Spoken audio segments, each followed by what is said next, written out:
Brooklyn Phillips. Brooklyn is the daughter of James and Gina Phillips and has been a football manager for 4 seasons.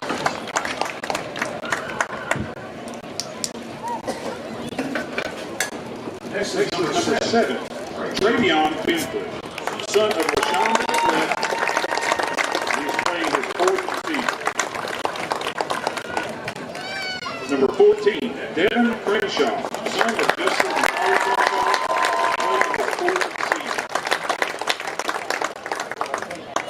Number 12, Keyshawn Cromwell, the son of Darrell Dowling. This is his 1st season. Number 50, Terrence Cross, son of Miss Austin and Mr. Cross. He is playing his 4th season. Number 83, Romarius Daniels, the son of Patricia Daniels and stepson of Robert Dickerson. He is playing his 4th season. Number 23, Kamarian Flair, son of Candace Clemens and Ralph Dunn. This is his 1st season. Number 60, Daylon Grundy, grandson of Trina and Reginald Clay, and is playing his 4th season.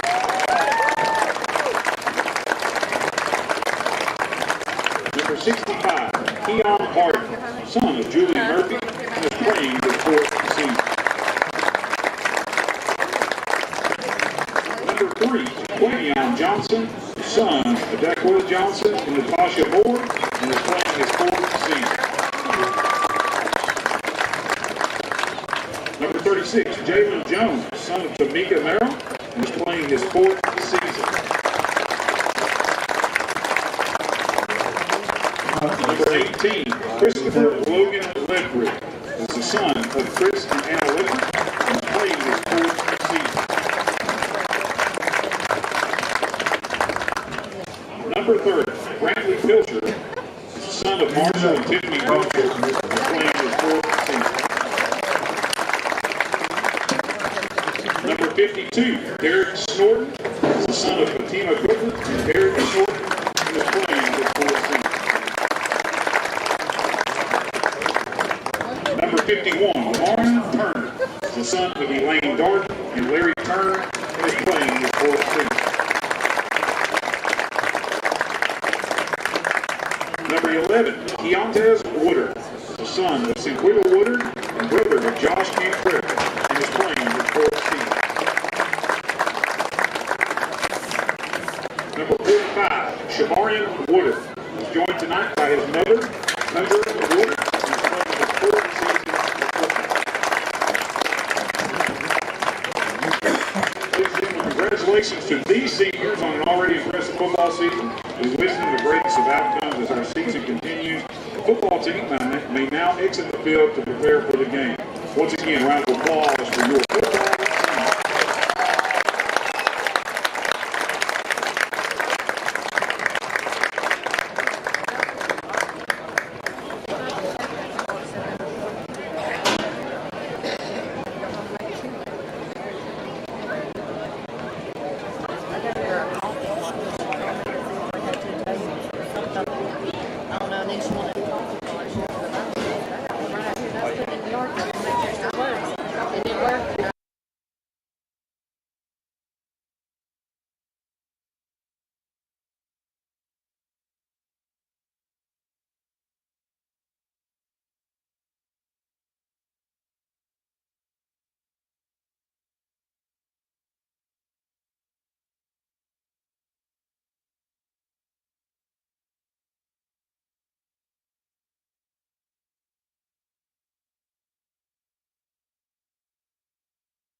and the playing of the national anthem.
And we're coming to you live from Springfield High School Field for Social Dweeb Sports. And pretty important game tonight between Springfield and the Portland Panthers.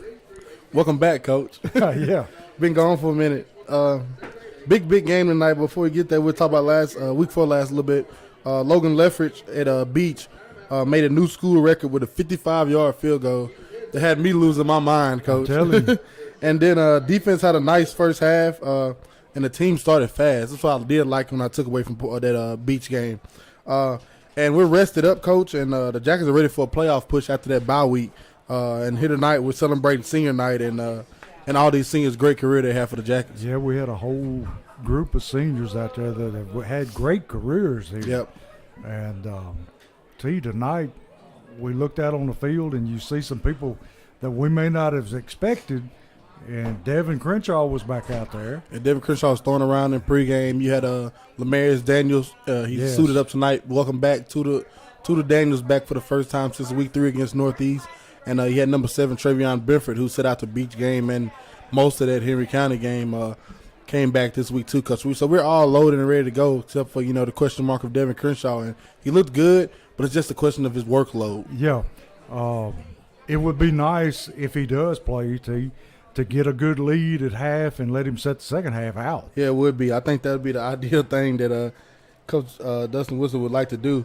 Portland Panthers coming in. The Jackets welcome the 5-3, 3-0 in region Portland Panthers to the nest tonight. Portland has lost 2 of their last 3, and they haven't played a road game since September 23rd in a 42-15 loss at Macon County. Tonight they enter hostile territories. They come into Springfield on a chilly October night. with the Jackets are ready to begin their playoff push. And Portland, this is probably the most athletic wing tee we've seen here in 2020. Yeah, and that wing tee will give you a lot of problems if you don't line up and play your position and not try to wander off and do something you're not supposed to. Yep, and me and Coach Wilson talked Wednesday night on Locker Room Talk. It's a good thing that this Springfield team has seen a few wing team offenses already this year. So this defense just has to come out and trust your eyes, trust what you're seeing, trust what you saw on film, and come out and play hard. Yeah, and it's pretty much assignment football, isn't it, T? Yes, sir. Stay in your gap. You know who you're responsible for, and up front, stay in your gap. Linebackers, they know what they. Don't get confused. Don't let your eyes wander. Just come down here and play fast and let anything play action in there. Let the DBs take care of it on the back end. And like we've been preaching all year, we want to play fast, and we want to play loose, and we want to put them behind the chains and make them throw the football. Yes, sir. That's what we always want to do when you play a wing team every time. And the Jackets coming in tonight. The Springfield Yellow Jackets coming to the night's matchup with a 2-1 region record, 6-2 overall record, trying to get the train back on the tracks after well-needed bye week. And, now people know, Portland is they're the number one team in the region. They haven't played Henry County yet. They haven't played us yet, but they haven't lost a region game. And tonight they're coming in and they're hungry. And I talked to Coach Inman before the game. He was he was here with us, the coordinator, my freshman year with the new regime. And he was like, man, I love what Springfield has done. He said, I'm trying to do the same thing in Portland, what Coach Dustin Woods has done in Springfield. He's like, he loves the guys he has, and they're excited. They're coming to this game, Coach, tonight, knowing it's a big contest for them and a big question mark of how good they really are. Yeah, they could easily go from first place to third place in 2 weeks. Yes, they can. And, of course, defensively for the Springfield Yellow Jackets, Joe Woodard averaging 10 tackles a game. He had a season-high 14 versus Henry County. Logan Leffridge, a weapon defensively all season with those touchbacks, and showed he can also give you points up in Beach when he hit that 55-yarder. Like Coach said, Daniels back for the first time since week 3. Benford back and Crenshaw back under center. Senior night, this team that hasn't played together since, this team's been together since junior pro, Coach. And tonight they celebrate and begin to write the conclusion of their legacy as Springfield Yellow Jackets. And they have rewritten some history books. Yes, they have. I'm telling you. You take a senior class, I'd like to know what their overall record is. Yeah, they haven't lost many games, Coach, and this is the same senior class that when they were freshmen went to Cookville and played in the state championship. A lot of those guys were on the sideline that night, and all summer is what's been talking of, like, we want to get back there. We want to see. We haven't been there since our freshman year, and this team was hungry, and I'm excited to see how they play these next 2 games and head into November, and really excited for the Jackets. And like you said, T, we hadn't seen the complete team together since the first game. Haven't seen them together since week 3 in that blowout here against Northeast. And late in that blowout is when, Daniels hurt his shoulder, and he had a few weeks later. Then that's when Benford got hurt up in Kenwood, and then week 4 last, Crenshaw. It just, then in between he had a few linemen dinged up and, bumps and bruises. But that bye week was well needed, and it was beautifully placed there on a fall break with 2 region games after it left. Yeah, it couldn't have come at a better time. Nope. And tonight, Portland got the Penn State look, the all-white uniforms. Yeah, and it looked clean, Coach. Yeah, they do. And Springfield got the gold jerseys and the black pants with the white helmets. And that's the look I like. Yeah, it is. Them jackets look real nice, those black pants. Devin Crenshaw out, and number 6 and Dayron Grundy, as always, for the Jackets. And it looks like we won the toss and going to take the football. And we like to get out early and score early and often and get some of these players off the field. Yes, sir.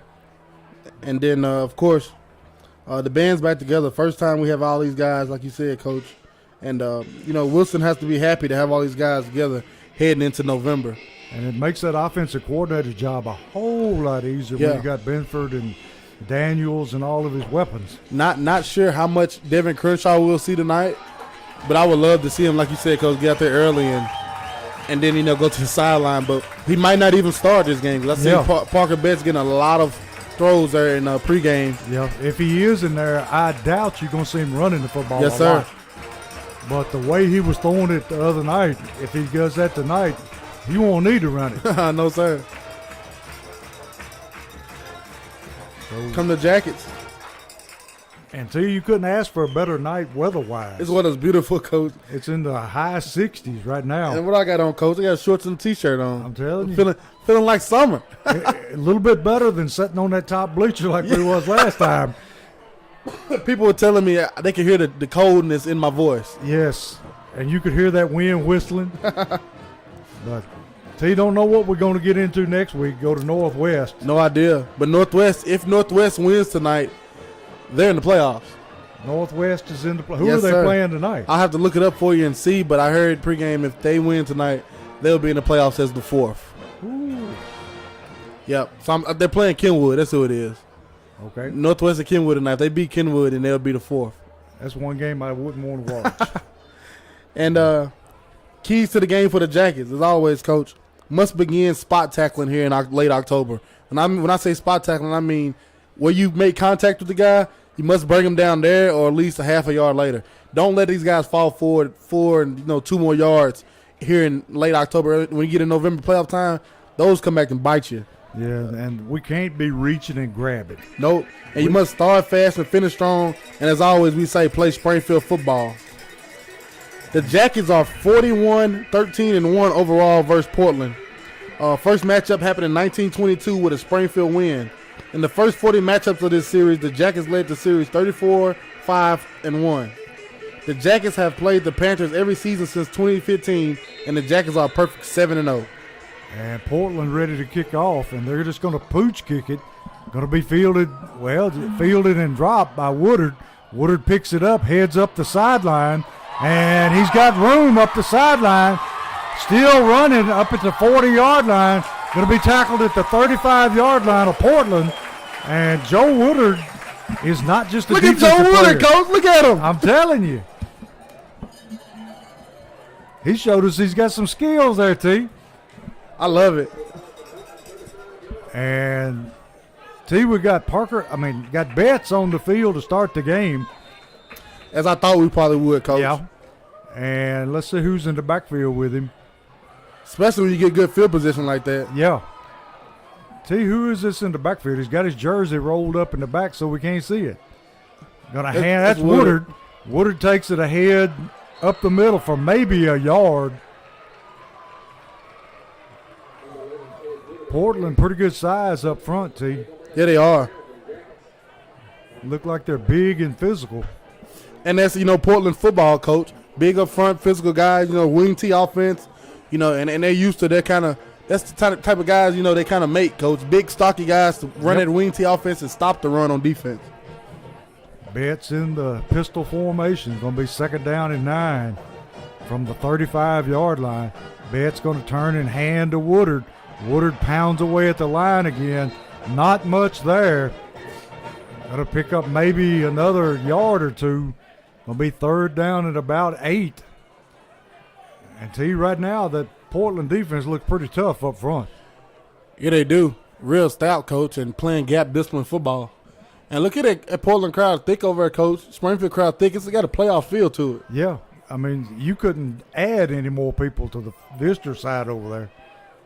Going to be 3rd down and 7. Betts directing traffic, and we got Daniels in the game. Going to put a man in motion across the set.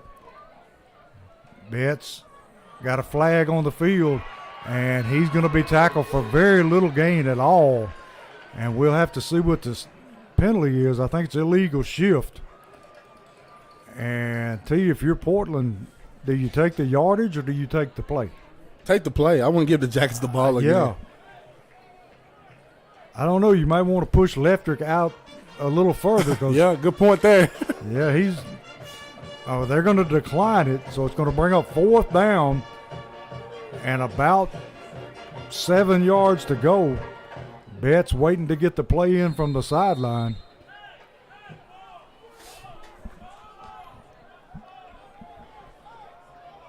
Still waiting. Big 4th down here for the Jackets early. Yes, it is.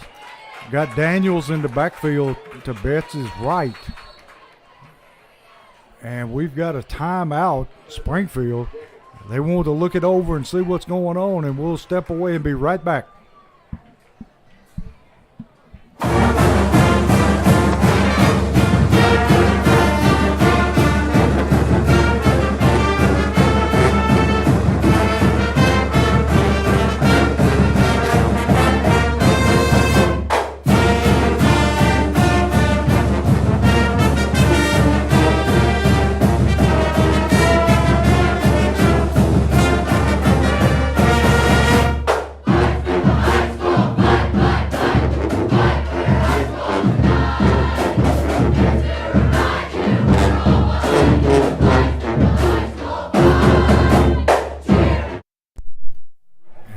back here with Social Dweeb Sports, where it's 4th down and 6 for Springfield from the 30-yard line of Portland. And Betts in at quarterback. Daniels to his left. Going to hand off to Daniels around the end. Got some running room. Lowers his head and takes it down inside the 30 to about the 25. I don't think he got there, Coach. I don't think he made it, but he is close.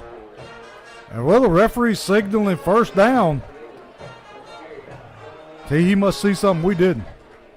And I guess because the spot over here was different from the spot up top. Yeah.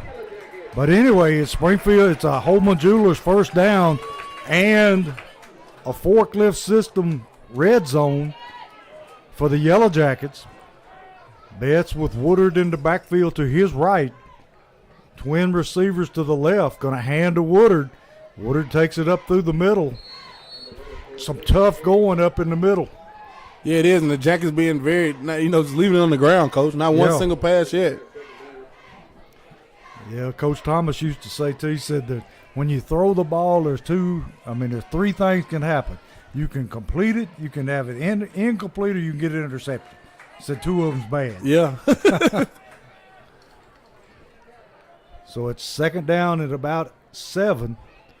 Betts puts a man in motion, going to hand to him on the jet sweep, and he fumbles the football, and it looks like Portland has recovered the football. And see, that time he just lost a handle on it. Yeah, you got to hold on to the football. Yeah. Coach.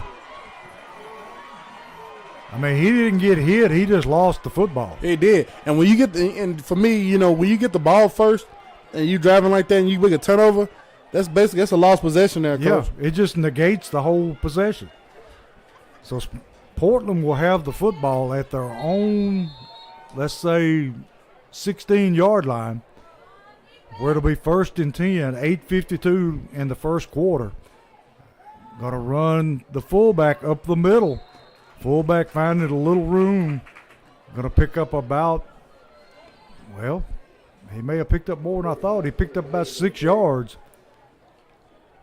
And that's the first thing you got to stop with that wing T is that fullback dive. Yep, you got to stop the dive before before they get the dive is the first thing they're gonna do, Coach. Yeah. You got to stop that. So it's 2nd down 4 for Portland. Put a man in motion, going to run the tailback. That time he is met right at the line of scrimmage. Going to be dropped right there. Was that Grundy in the bottom of the pile? I didn't see who got up there, Coach. I think it was Grundy and number 10. Number 10, Max Baldwin. And they had a whole lot of help from the friends. So it's going to bring up 3rd down and about a long 2. Put a man in motion, going to run the buck sweep, and he's going to be tackled by Joe Woodard. And it's going to bring up a 4th down. Steve, Joe Woodard looked like he was shot out of a gun. Yeah, he did. He came down there and cleaned that up, Coach, and no sign of punting there from Portland. If you're the Springfield, here they are. They're running on now. If you're the Jackets D-line, you need to hold your water there. Try to get you on sound. Yeah, not last week, week before last. Last week you was on the beach, Coach. That's right. It was cold, too, T. That water was cold. Portland got the punting team on. And like you said, we don't want to jump here because that'll give them a 1st down. Snap's good. Kick. Oh, we got a return here, Coach. And got the football. Going to take it around the end. Going to get to the sideline. He's going to be dropped just inside Portland territory, about the 48-yard line. And number 24 for Springfield on the return. Clarence Cobbins got what he could out of there. Good job. Great return. I like it. Cobbins does a good job returning kicks. He does. Love it when he get the ball in his hands. And we got Betts back in at quarterback. Going to be 1st and 10 from the 48-yard line of Portland. And nice to see Benford split out here. Yes, sir. Nice to see him back out here in action for the Jackets. Going to run the jet sweep this time with Jock Johnson. He cuts it back inside, and the pursuit catches up to him. And he has a very minimal gain there. T, they're finding it hard to run on this Portland front. Yeah, they are. Those big linemen are moving around pretty good. The Jackets at that time were a little wildcat with Clarence Cobbins being the quarterback. Giving them something else. Well, he's back in it again, T. Cobbins at quarterback and got Johnson lined up out to the side. Puts Johnson in motion. And Cobbins going to take the football, run it up the middle. Got some room. Got his first down, baby. Got that Holman Jewelers first down all the way down to the 35-yard line of Portland. And T, this is a new wrinkle we hadn't seen. And I like it. Add something in that film and make people watch by the time playoff time come around. Give them something else to study on. Cobbins quick. You give them something else to, look at. This is high school football. So you don't have a lot of planning and time to watch film with your guys. So this is another wrinkle that teams got to study for. And we're back in that Wildcat formation again. Cobbins puts Benford in motion. Going to hand to Benford. Cuts it upfield, cuts it back outside. And he's going to move the ball for another Holman Jewelers first down and gets it in the forklift system red zone. Beautiful, beautiful play there, and it's just simple jet sweep, Coach. Yeah. And the thing is, you got to respect Cobbins keeping it, though. Yeah. I mean, he's quick. It's going to be 1st and 10 from just outside the 20-yard line, about the 21. 5 minutes left in the first quarter, no score. Cobbins takes the football, cuts it up in the middle, and he drives it downfield for a pretty good gain again. Takes about 6-yard gain. T, I think this has kind of got Portland on their heels. It does, Coach. They don't, like you said, it's an option. Cobbins is looking at somebody, and I think it's a middle backer he's watching. And if that middle backer goes with the sweep, he's keeping it. And if he doesn't go with the sweep, he's giving it. Right now, he's doing a great job of reading it. Number 41 is the one I believe he's reading. Cobbins ready for the snap, put Johnson in motion, pulls the football, runs it up inside, and that time he's going to be met and stopped for a very short gain. That's the first time he's been stopped for less than 5 yards, huh, Coach? Yes, it has. And it's going to be 3rd down and about, we'll say 2 yards to go for the first down. Ball resting down about, well, we'll say, what is it, T, about the 14? You've been on the 13-yard line. Same Wildcat look, Coach. Putting the man in motion again. Going to pull the ball and run it. And going to be close to his first down. We'll see where they spot it. And they're going to say it's a first down. Holman Jewelers first down. And that Wildcat has been very effective so far. Yeah, it has. They can't stop it.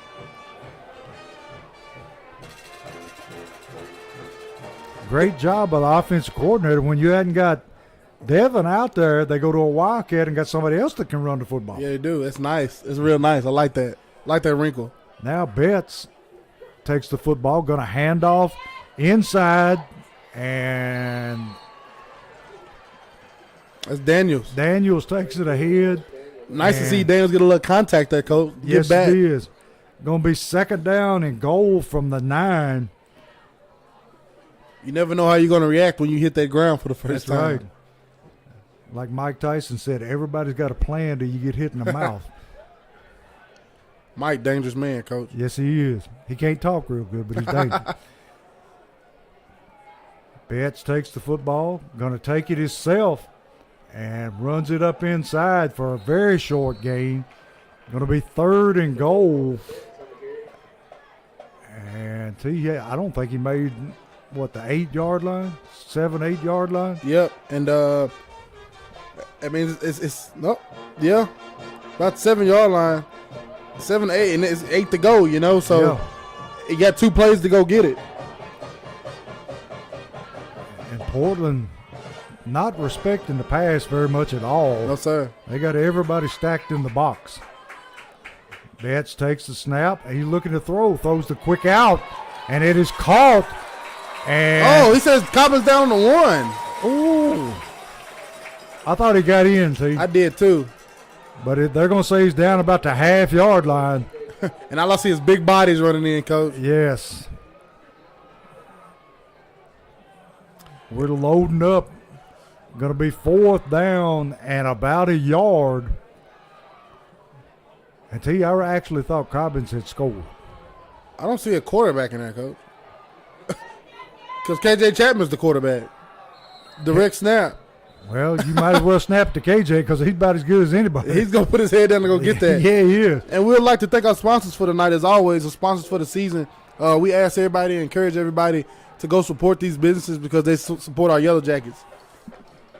Bulldog Renovations, Westside Wheels and Tire, Freebird Bail Bonds, Omni Garage Service, Crowder Funeral Home, Magic's Auto, Jeff Wright, Remax Realty, Alan Holman, Century 21, Sonic Drive-In of Springfield, Sunshine Cleaning Company, Legacy Signature Properties, Jody Reynolds, Rawls Paving, Wilkins Building Group, Droppin' Jewels LLC, Baldwin's Barbecue, Vision Concepts, Jim and Lisa Stoll, J.S. Gardner Construction, Hall's Inflatables, Dunbar Lawn Care, B.S. Brewworks, Southside Drugs, Holman Jewelers, and Forklift Systems. And see, during the timeout, Portland brings in, I think, every big body they have. And they've got it all stacked up in the middle. KJ Chapman takes the football, dives. He dives over the top for the touchdown. He went up and got that one, Coach. Yes, he went up and did. got it. He went up and got that one. Top roll. So, we got a Southside Drugs touchdown, and KJ goes airborne. That was beautiful. That was very Christian McCaffrey-ish. Yes. And Leftrick on to tack on the extra point. Springfield up 6-0, 1:21 left in the first quarter. And Leftrick kicks it up and on top of somebody's car in the parking lot. I say Christian McCaffrey because I don't want to say number 34 from Chicago yet. Yeah, he got a little ways to go for that. Yeah, Sweetness is safe for right now. Yeah. But Springfield ahead, 7-0, 1:21 in the first quarter.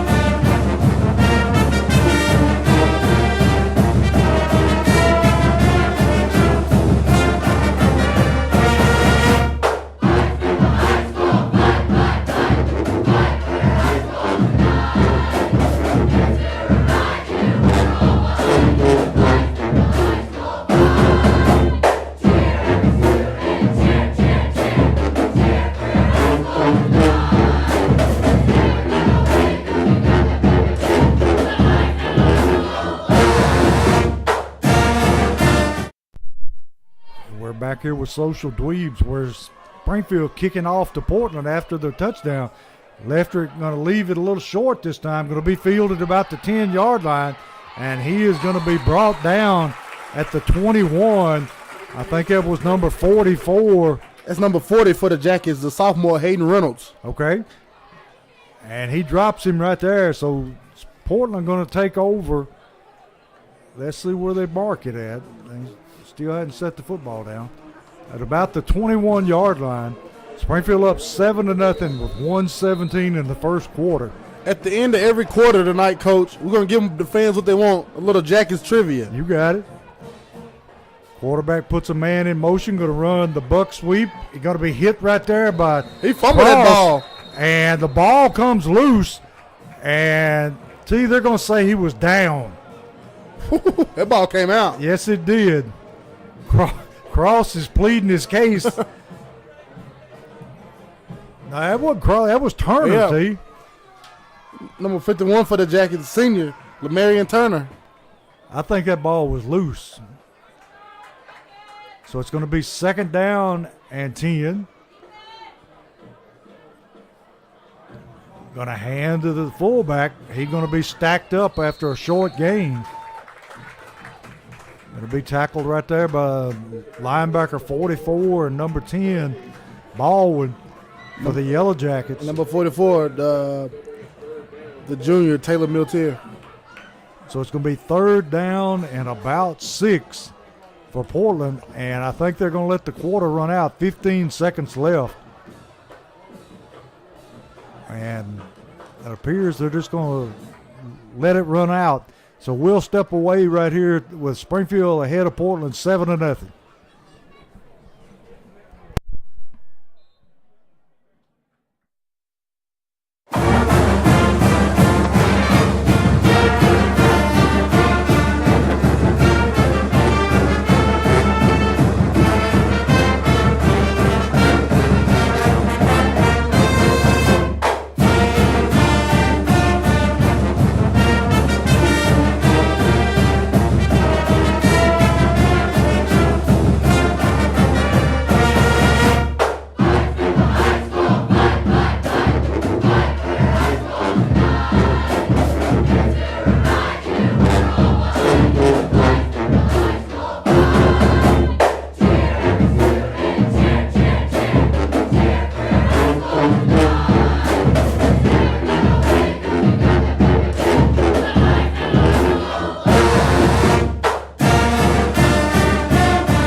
Back here with Social Dweeb Sports for the start of the second quarter. Springfield up 7-0. Portland with the football, looking to throw. Under pressure, throws it up. Going to be intercepted. Jack Johnson, baby! And he's going to take it in for the score. Southside Drugs touchdown. And the pressure got to the quarterback, and he left it up. And Jock Johnson went high and brought it down and took it in for the score. Beautiful pick 6 there by Jock Johnson. He wouldn't have got that, Coach. Once he caught it, wasn't nobody going to stop him. No, sir. And he gets the turnover ball after a pick 6. Yes. Woo, what a double whammy. So 11:49 left in the first half. Springfield goes ahead 13-0. And see, that's just what we needed. Yes, sir. Exactly what the doctors ordered. We got an injured Panther over here. Yeah. Jock down here trying to get his breath back. Yeah, he is. But that was beautiful. And we'll have our trivia question for the first quarter. Here in the if everybody at home is ready, I'm going to let them comment and see if they're on there first, Coach. If you're at home and you're ready for this first trivia question, let me know. What do they get? The satisfaction of knowing they're right? Yes, sir.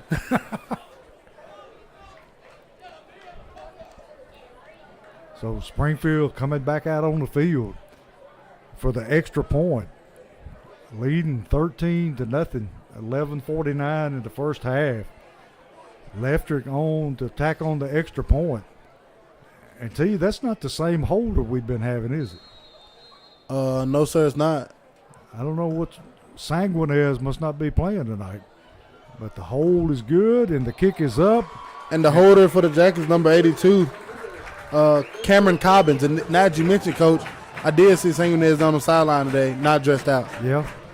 Anyway, he did a good job with getting the hold down. He did. So, and it makes it score 14-0 with 11:49 in the first half.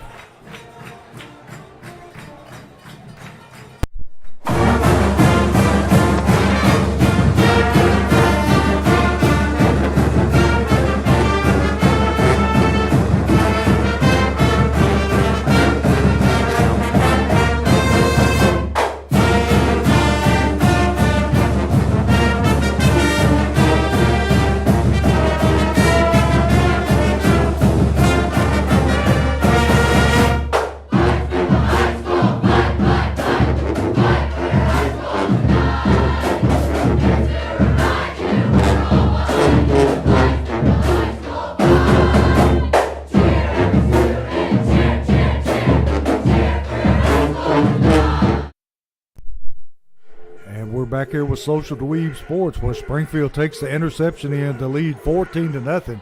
Leftrick gets into this one, and he puts it almost through the goalpost, T. You're a bad man, Coach. I'm telling you. So Portland going to start deep in their own territory at the 20-yard line. That looked more like our lefty. Here we go. First trivia question.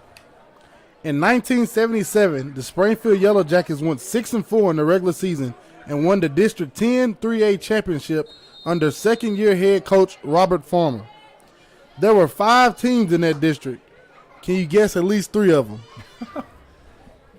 We'll see who can. Portland going to run the Bucks. Well, they ran the Buck trap. Nothing going, Coach. Nothing there. Jackets defense looking nice. I'm telling you. Number 50, is it 57 or 67, T? It's 56. You're looking at 67. That'll be the junior, 5'10", 191 pounds, Allen Dickerson. He stopped that right there. He did. Going to be second down at about 12. Portland right where they need to be, way behind the chains. Quarterback going to hand to the fullback, and he rumbles out to the 20-yard line and gets it back past the original line of scrimmage and +1, so it's going to be third down and about 9 for the Panthers. Again, a trivia question. In 1977, the Springfield Yellow Jackets went 6-4 in the regular season and won the District 10 3A championship under second-year head coach Robert Farmer. There were 5 teams in that district. Can you guess at least 3 of them? I can guess one. What's that? Gallatin. When I looked at this district, I was like, whoa, this is different. Never seen this district like this. Quarterback rolling out, looking to throw under pressure and flushed out of the pocket, and he is going to be surrounded. And flag comes in late. And see, you'd have to think that there's a holding. Got to be. Or they call a block in the back on Portland. So, T, if you're the coach, do you take the penalty or you take the 4th down? Take the 4th down. That's what I thought. 4th and 9. I don't think Portland get 4th and 9. No, they're going to kick it.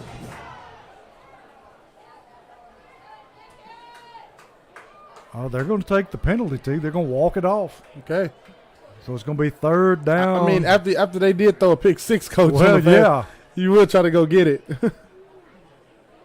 So it's going to be third down at 15. Portland doesn't do too well in these situations. No, sir. Get them behind the chains. Just any wing T offense, you know. Yeah. Get them in the obvious passing downs and put some pressure on that quarterback, and he'll give you a gift. So they're going to line up in that wing T formation. Wing left. Put the wing in motion. Quarterback going to roll, looking to throw. Throws it up again, and it is picked. Well, he dropped the football. It was there, like we said, Coach. It was Coach. there, and that was Jock Johnson again. Like we said, Coach, you put them in an obvious passing down, they'll throw it up to you. You're not used to having to drop back and go get 15-plus yards. And Jock was right on the spot. Almost had him a second one here on senior night. And so I think one of his teammates knocked it out of his hand. And then back to return the kick, you have Jock Johnson and number 7, Travion Benford. I like to see either one of them with the ball in their hands. Yes. Either one of them capable of taking it for a touchdown at any time. And they don't think he's going to kick it very far, so they're standing on the Portland side of the 50-yard line. High wobbly snap. Low line drive kick, going to bounce at the 40. Takes a roll. Jock Johnson picks it up. Going to take it back down the sideline to about, we'll say about the 37-yard line. And he saved us some yardage there picking that one up. Yeah, he did. And here it is. Answer to your trivia question. In 1977, the Springfield Yellow Jackets went 6-4 in the regular season and won the District 10 3A championship under second-year head coach Robert Farmer. There were 5 teams in that district. Can you guess at least 3? Those 5 teams were Battleground Academy, Cheatham County, Clarksville High, Dixon County High School, and Northwest High School. That's an odd bunch. That's an odd one. I said the same thing. It's very odd. Springfield with the football. Betts takes the snap, going to hand off, and nothing doing that time. Daniel's going to be hit and dropped for a loss of about 2 yards, all the way back to about the we'll say the 39-yard line of Portland. And they're just stacking it up, wanting you to throw the football. Yeah, and the Springfield Jackets they threw one pass all night, Coach. Yeah. so you're not looking for a pass, just stuff it, try to stuff it. But it might come back and bite them here a little bit later. Yeah. Here's the snap. Going to throw the bubble screen out here. And Flair lets it go through his hands. Going to be incomplete. Got to have them. He probably would have scored a touchdown there, Coach. Yeah. He tried to run before he ever caught it. He was so happy. So much, so much brown grass in front of him. So that's going to bring up 3rd down and 12. And here in a little bit, I got a story I did on Locker Room Talk, a little rundown of this rivalry between Portland and Springfield. Because, a lot of people my age and younger don't think this is a rivalry, Coach. And indeed it is. Yeah, it goes back longer than people think. Going to run the jet sweep this time, and he is going to be hit and stacked up right at the line of scrimmage. Going to bring up 4th down and long. And they're going to go for it. Ball on about the 38-yard line of Portland. Parker Best just ran out. Yeah. So now you have number 17 for the Jackets. Tony Pettis, the junior, the 6'1", 162-pound junior in to do a quick kick, Coach. He quick kicks it. Beautifully, too. And going to be fair caught inside the 10-yard line. And I was always taught if the ball was on the inside 10-yard line, you let it go. Yeah. That's a tough spot to put your offense in there. I'm telling you. Tony did a beautiful job. Tony Pettis there putting that ball high and making his cover team get down there on it. Great job there by Tony Pettis. So Springfield's showing them all kind of stuff tonight. Yeah, they are. So Portland's starting deep in their own territory at the 9-yard line.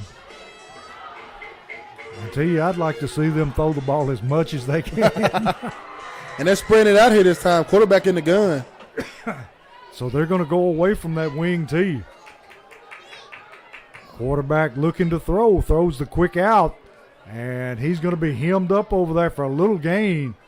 Driven out of bounds. So Springfield played that very well. Coach, Jalen Jones came there and he squared it up, Coach. And literally kind of tilted a little bit to give the guy the sideline. Wouldn't let him come inside. And the guy just stood there like, well, I guess I got to run towards him. He didn't want to run over him, I can tell you that. Great job there by Jalen Jones. Great job there. Jalen probably one of the more physical players we have. And he's doing very good this whole entire season on how he tackles, Coach. So very detailed. Quarterback just going to tuck it and run it this time. And he finds a little running room. Going to be tackled there by Springfield before he gets to the 1st down. Going to be 3rd down at about 2. Ball going to be just inside the 15-yard line. 7:45 in the half. Springfield up 14-0. Need to pin them up here, and not let them out. Put a man in motion. Going to hand to the motion man. Missed tackle. And we had him in the backfield and let him go. And we spoke of that pregame, Coach. Those missed tackles, they're going to cost you here exactly in late October, and especially when you get to the playoffs in November. So he's able to pick up the 1st down. And that's one of those drives where you stop them there, they give you the ball, and you're in total control of this ball game. Sure are. So it's going to be 1st down and 10 from the 23-yard line. Quarterback going to keep it and run it again. And he finds a little room over the left side. Having a little success with that quarterback power there, Coach. Yeah. They've went away from that wing, too. Yeah, they have. Going to be 2nd down at about 5.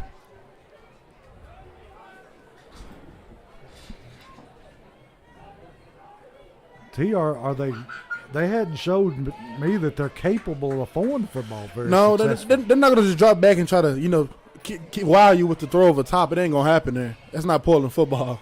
So the quarterback in the shotgun. Going to hand to the tailback. Tailback's going to be stopped short of the 1st down at about the 30-yard line. Going to bring up 3rd down and we'll say a long 3, maybe 4. Jackie's defense got to stand up here, coach, and get off the field right here on this one. We don't need to miss a tackle this time and let him sir. out, because we should have had the football back by now.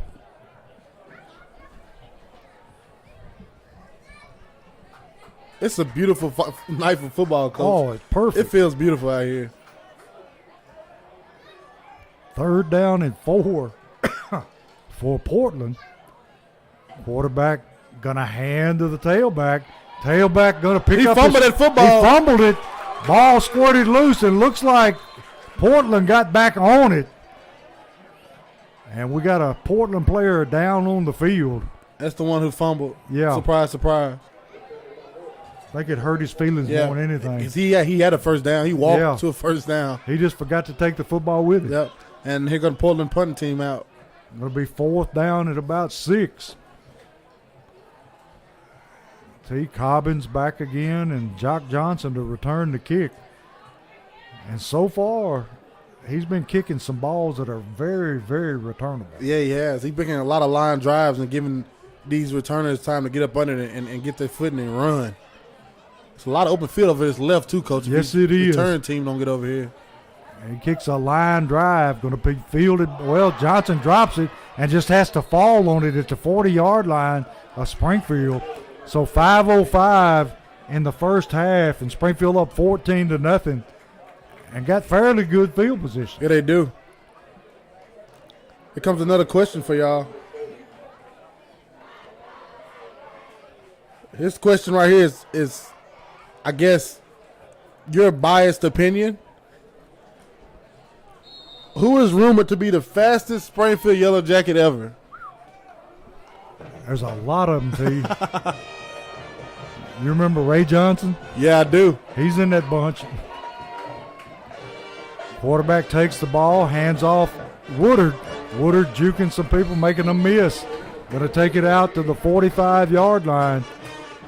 4:56 left in the half. Springfield up 14-0 over Portland. Going to be 2nd down at 5. T, I know you know the answer, but who would you think would be the fastest? I've seen a lot of fast guys. I don't know, Coach. You had a lot of fast. Because my cousin Bubba Jackson was even a speedster. Yes. You got a lot of fast guys that came through here. Antoine Lucas. A lot of fast guys that came Betts through looking to throw. Going to flip it out into flats. Caught by K.J. Johnson, and he just plows somebody. K.J. Chapman put his head down and ran a guy over. He just run him over on the sideline. In front of his own teammates, because it's tough right there. Embarrassed him. So it's going to be a Holman Jewelers first down at the 39-yard line of Portland. I don't think they want any more KJ anytime soon. And the question again was, who is rumored to be the fastest Springfield Yellow Jacket ever? Let me know in the comments. Going to hand off this time. And he takes it down to the 45-yard line. Lawson that time. He getting his legs back, T. Yeah, Lamarian Daniels is he's back, Coach. I like it. I like to see him, getting in form going into the playoffs here. We're going to need him in the playoffs. Yes, sir, we're going to need him. And a lot of people, including Henry County, they didn't get to see him this season. T, I got another name to throw in that list. What was that? Ricky Chapman. Yep.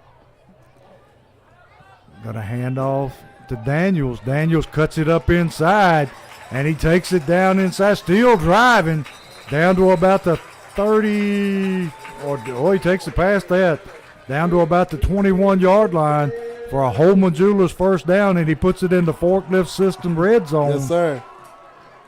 See, I think Ricky Chapman, didn't he run back a punt or a kickoff in like 8 straight games? Something like that. He had a record like that. Yeah, sure did. And he wasn't no little guy either. No, he wasn't. And we have a throwback game of his coming up here in a few weeks. They'll be on YouTube. If you keep up with the throwback games we post weekly. Betts going to take the football, going to keep it. Runs it over left tackle, takes it down inside the 15-yard line.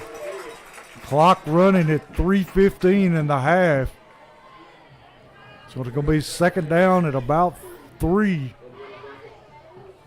Got Woodard in the backfield.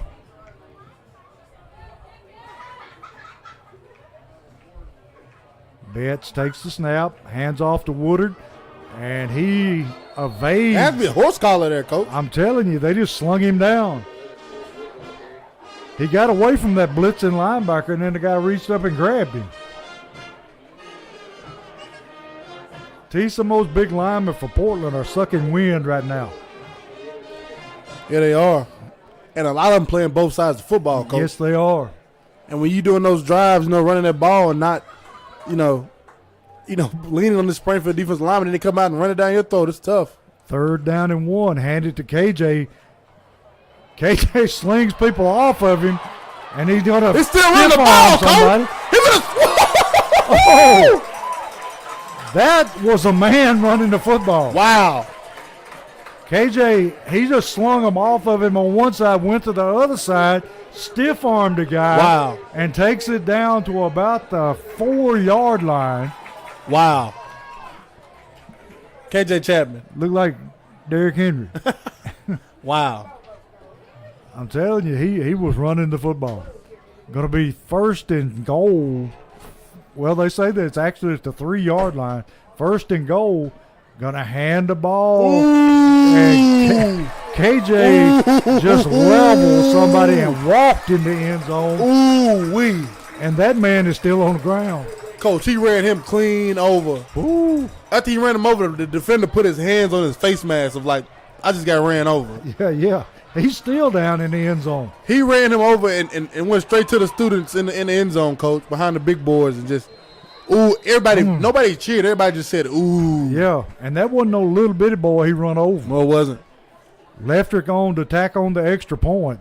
Snap, high, kick is blocked. And that time the snapper just snapped it a little high. It did. So it's going to make the score 20-0. Springfield over Portland with 1:46 left in the half. And Mr. Chapman took that drive over. Yeah, he did. KJ Chapman there, the sophomore, showing that, hey, I'm here and I'm ready. I'm ready when you guys need me. I'm telling you, he is a powerhouse. And next year we're going to have to lean on that powerhouse, Yes. Coach, to lead this Springfield Yellow Jackets team. And again, the question aroused, who is rumored to be the fastest Springfield Yellow Jacket ever? I've heard a lot of rumors. I've heard a lot of people. But the one that a lot of people confirmed for me was Marcel Action Jackson. Yes. They said Coach Bell had timed him at a 4.140 or less. Marcel could fly. And I saw actual tape of him where they kicked the ball off, a kickoff, and he was there before the ball got to the guy. I saw this with my own eyes on videotape. That's fast. Leftrick on to kick it away, 1:46 and a half. Springfield up 20-0.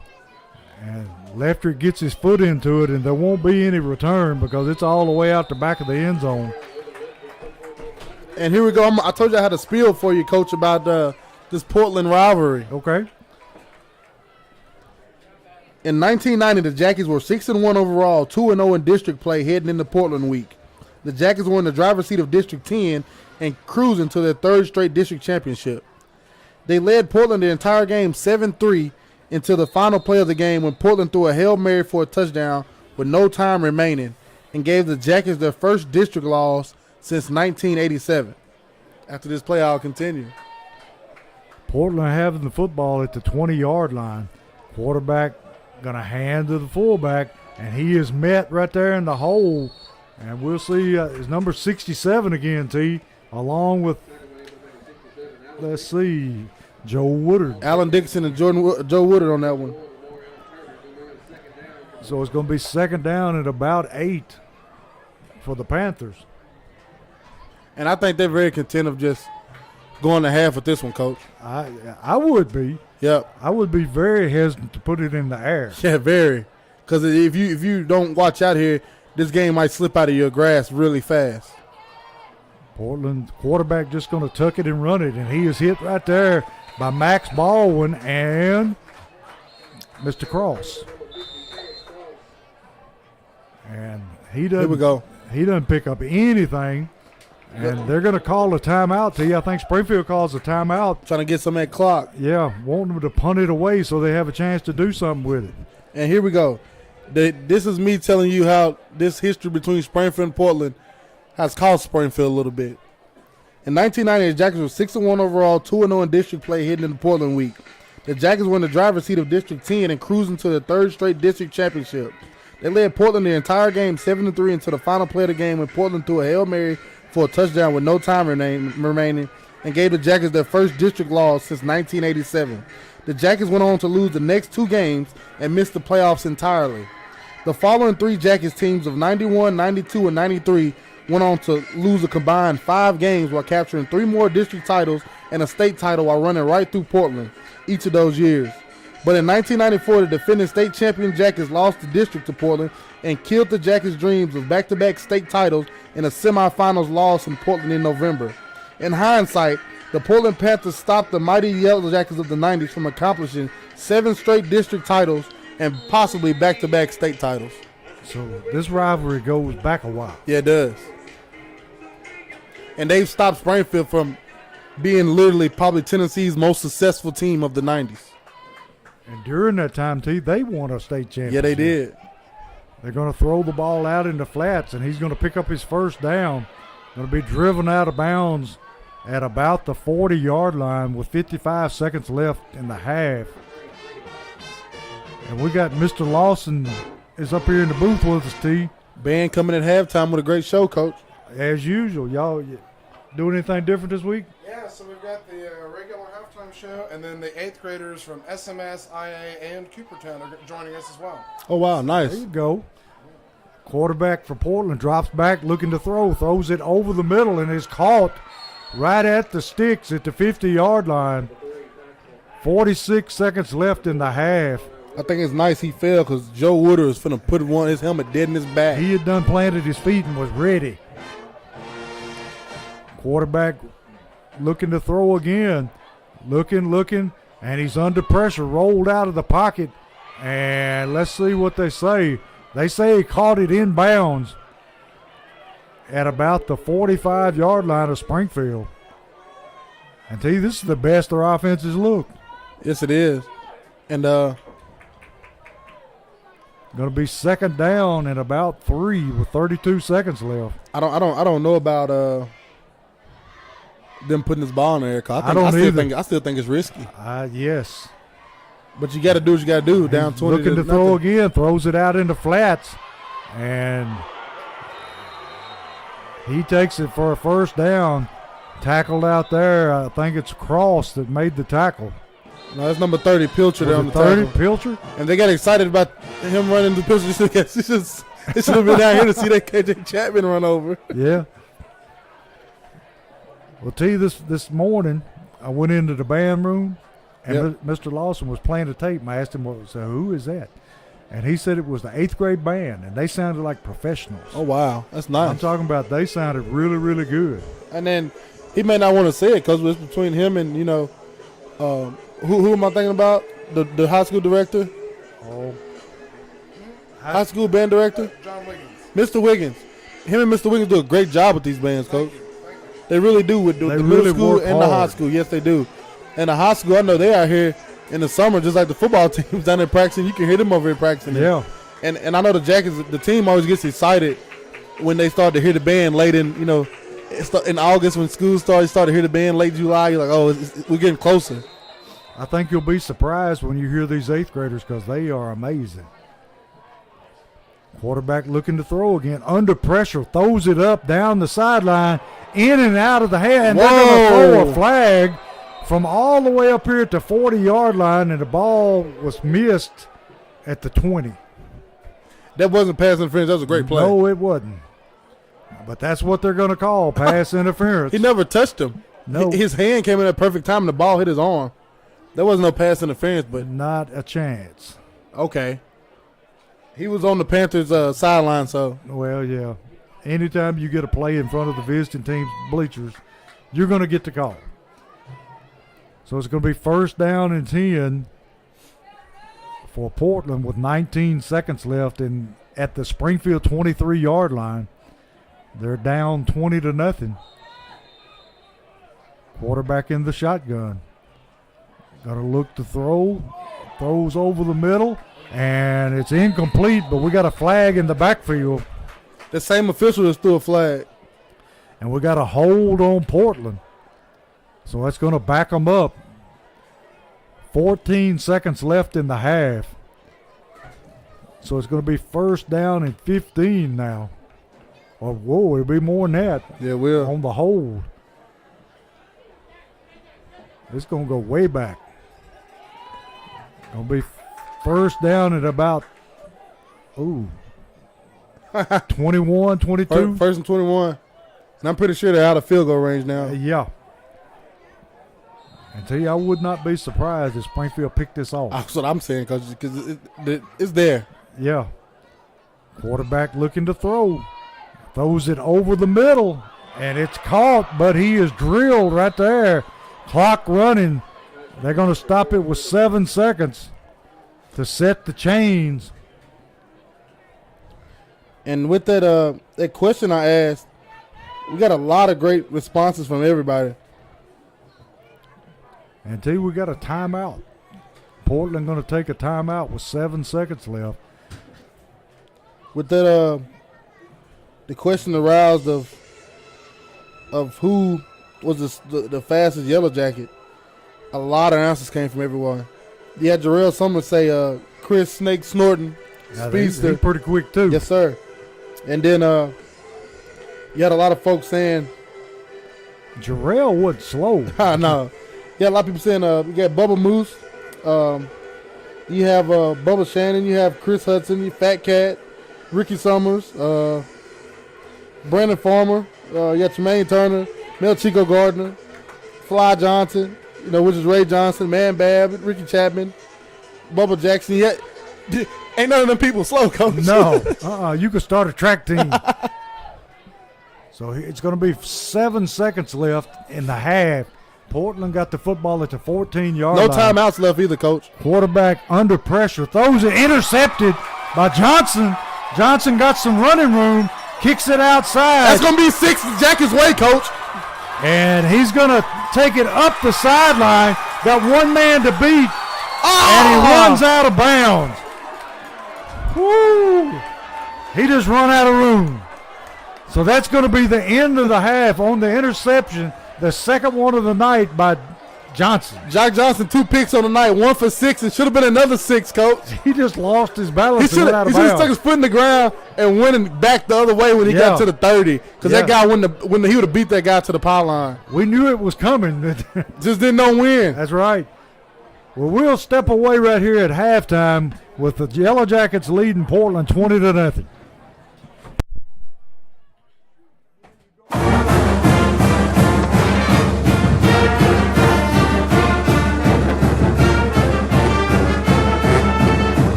Now, was you coaching when Jarvis was playing Giles County Field? So it was us that was behind. We threw the long pass to Jarvis College.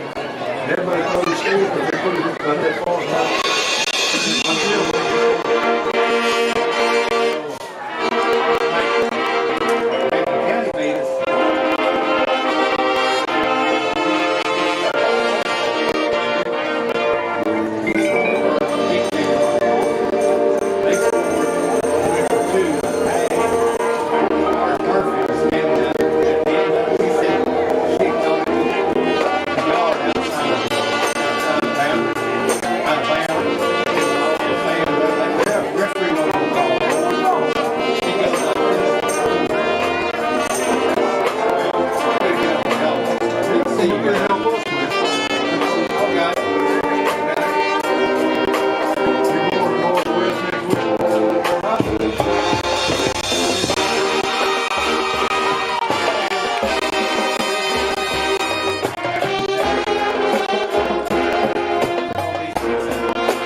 This is Social Dweeb Sports, and we're back here to begin the second half. And Springfield pretty much dominated that first half, leading 20-0. Yeah, the Jackets got what they wanted at will there in that first half, Coach, and everybody in the stadium was wondering why Jock Johnson didn't cut that thing back across field and add another 7 points for the Jackets. But no, great job defensively and offensively for the Jackets. Excited for the second half. Leftrick kicks it away. Going to leave it a little bit short this time. Going to be fielded at the 10-yard line. Portland runner takes it out to about the 25, and he's going to be stopped right there. Number 82, Cameron Cobbins on the tackle. So Portland takes over, and let's see where they spot it. Going to be about the 26-yard line. And halftime, Devin Crenshaw looked good throwing the football over here, Coach. Real good. And I like exactly where he was throwing it, on the sideline. Yes. Can't get hit on the sideline. No, sir. And I don't know if he'll play next week against Northwest. Exactly. Don't think he will. I don't know. You might see him coming in early, get some reps in and get back in the groove of things knock and get out of the there. rust off. Quarterback for Portland just tucks it and runs it. Going to pick up he's pretty close to his first down. Let's see where they put it. They set it down at about the 34-yard line. Going to be second down and 2 for Portland. And they've pretty much gone away from that wing tee from early in the first half. Yeah, they have, and they're trying to air it out, Coach, which we know is risky business with 2 interceptions here tonight for the Portland Panthers. Quarterback going to hand to the fullback, and he's going to pick up his first down on that buck trap. And that'll be first down Portland at the 34-yard line. 34-yard line. 11:01 left in the third quarter. Springfield up 20-0. In that first half, Coach, the Jackets had 8 different people carry the football. Portland's quarterback running the football again. That time got met by Miltier. And let's see who, number 30, I think was in on that tackle. That's Pilcher. Yes. Pilcher been active tonight. Yeah, he has been active all season on the outside linebacker spot. He's done a great job. At the outside linebacker spot, when, Flair came to the team, everybody was like, oh, Pilcher better tighten up. Flair might take that spot. Pilcher has answered the calling, Coach, and played lights out at outside linebacker all season. Going to be second down at about 8. They hand to the fullback, and he takes it out close to the 45-yard line. And that's going to bring up third down at about 4 for Portland. The fullback is not a bad ball carrier. No, he isn't. And he gets what he can out of every carry. And like you said, the first half, 8 different ball carriers for the Jackets. That's spreading the wealth, Coach. Getting it around, letting everybody get involved. And showing people a different look. That's what I like going into playoff time. I'm a scheming type of guy. I love to scheme, and it's nice to see the Jackets looking ahead already in the playoffs and showing people a lot of different looks. Portland going to hand to the tailback, and he is cut down right there. Guess who tackled him? And Joe Woodard took his feet out from under him and dropped him for, about a half a yard loss. Going to bring up fourth down and about 4. I thought that was an incredible stat I read off in pregame with Joe Johnson being the leading tackler for the Jackets. You mean Joe Woodard? I mean Joe Woodard being the leading tackler for the Jackets, averaging 10 tackles a game and having a season high 14 at Henry County. That is unbelievable. And he's already at 75 tackles on the season. Portland going to go for it here. They're going to roll the dice from their own 45-yard line, put a man in motion. He's going to roll out looking to throw.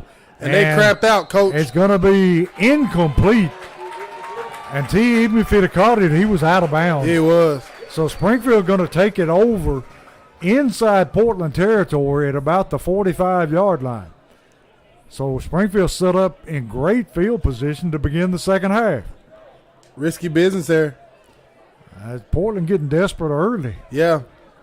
It's 3 scores. But, they haven't had much success on offense, Coach. Not at all. No, they hadn't. Betts in at quarterback. in an empty backfield, put a man in motion. He's going to look to throw, throwing it downfield deep, and overshoots his receiver. I think he was going, 12? That's Cromwell he was trying to hit.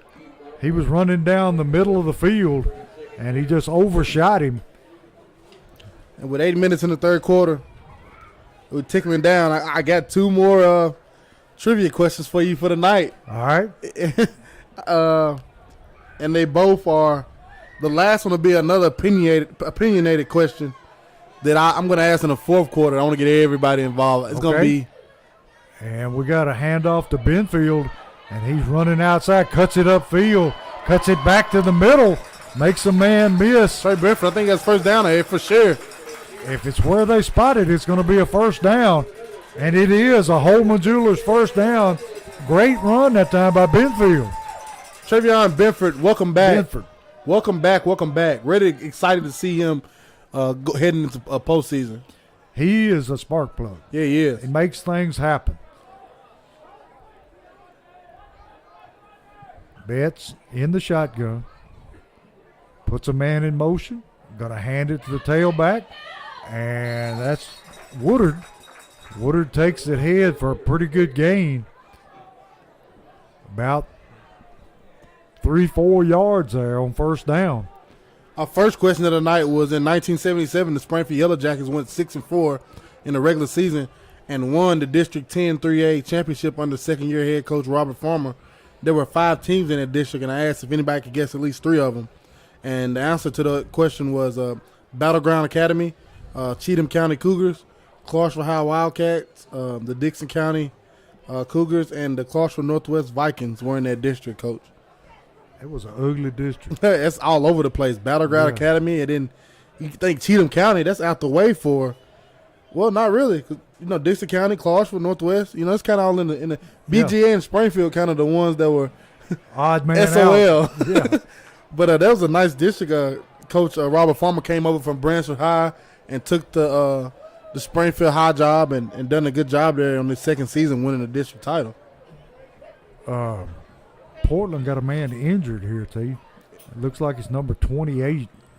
And like some of his shoulder. Yeah, he's good to see him walking up with his own strength. You can tell it's his shoulder because he's got it dipped on the one side. Yeah. And then the next question we asked tonight was who was rumored to be the fastest Springfield Yellow Jacket? And I love how involved everybody got. And that's an opinionated question, And I said, Marcel Jackson personally. Yeah. Because I got to see that film and see him run down before the ball landed on a kickoff, Coach. You got to be flying. I'm telling you. And Coach Locke came up here at half, and he said he thought it was Ricky Chapman and Marcel Jackson. Yes. That was his 1 and 2 there. Well, 1A, 1B. Springfield got the football, second down and about 6. Betts going to hand off to Daniels. Daniels takes it down inside the 25-yard line to about the 24. And it's going to bring up third down and about 2. T, how many Springfield players can you name that have played Division I football? That's a great question, Coach. I have to ponder on that one. I know one. I have to ponder hard on that. I think everybody knows one. Yeah. Handoff. Well, Betts going to take it and tuck it and run it, and I think he's got his first down. Holman Jewelers first down, and also a forklift system red zone. Betts being very efficient tonight, T. Yeah, he is. Getting the plays in. I'm liking how he's controlling the offense. Not in a rush, very controlled, and every time he runs the ball, he's running hard. Yeah, I mean, they're not asking him to go out and win the football game. Yeah. They're just asking him to control the football game, and he's done an excellent job. He is. The athletes around you, just let them play. Get the ball in their hands. Going to throw the quick out. Caught that time by Benford. Benford chugging downfield close to the first down. And tell you, every time he catches the football, he makes something happen. He does. Positive yards every time he gets his hands on the ball. Going to be second down and about 3. Ball down near the 12-yard line. 6:08 left in the third quarter. Springfield ahead of Portland 20-0.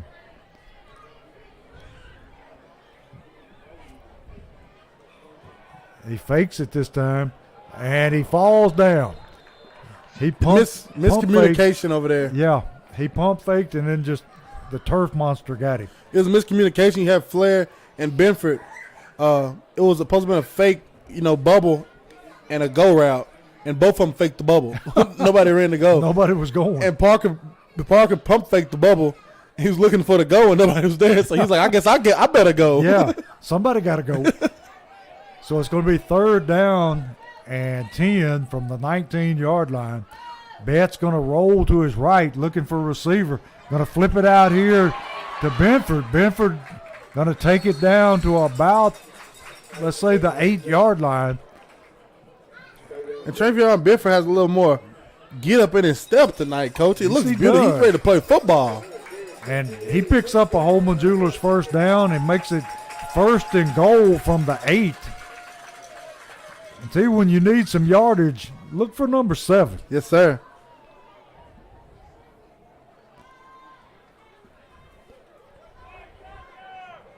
Well, they got it spread out all over the field now. Betts puts a man in motion. Hands to Benford. Benford cutting in. He's in for the score. And T, that young man can move. That was a little too easy, Coach. That was really easy. He turned on the Jets and nobody touched him. So that makes the score 26-0. Oh, we got a flag. Got a flag up front. I knew things looked a little too calm. Yeah. Travion Benford had no celebrations through the rest of the ball, and they call a hold on Springfield. So it's going to be 1st and goal from about the 15-yard line. So T, we got 4 downs to put it in. Got Woodard in the backfield. his corner's playing far off. Yes, he is. Going to hand to Woodard. He makes a man miss. Got a seam, and he takes it in for the score.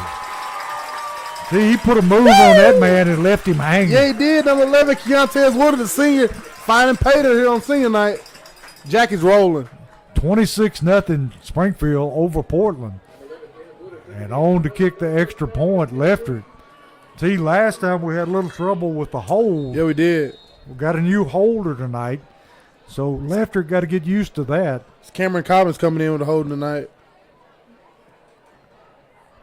Good snap, holds good, and the kick is up, and it is good. So 4:36 left in the 3rd quarter, and Springfield up 27-0.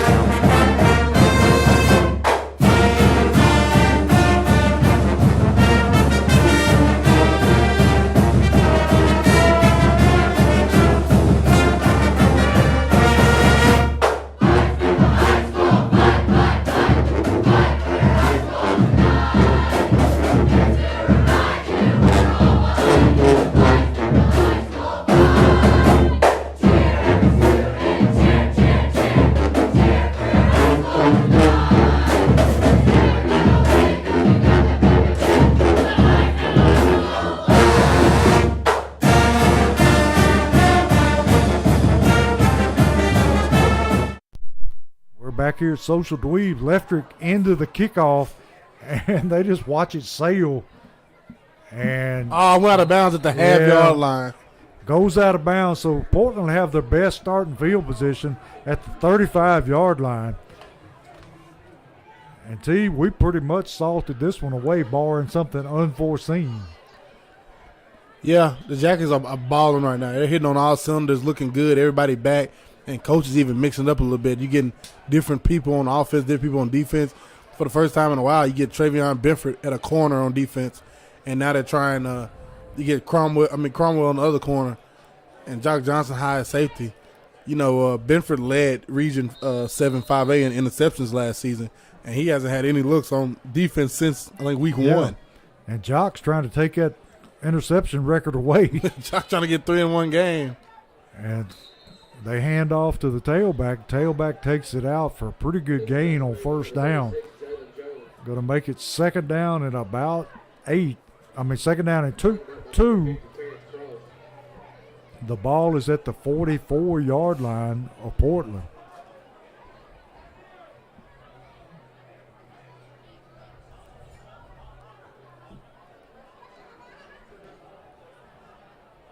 Portland gone back to the wing tee. And we got a flag thrown in the backfield. And the referee is saying we got a false start Portland. So it's going to back them up 5 yards.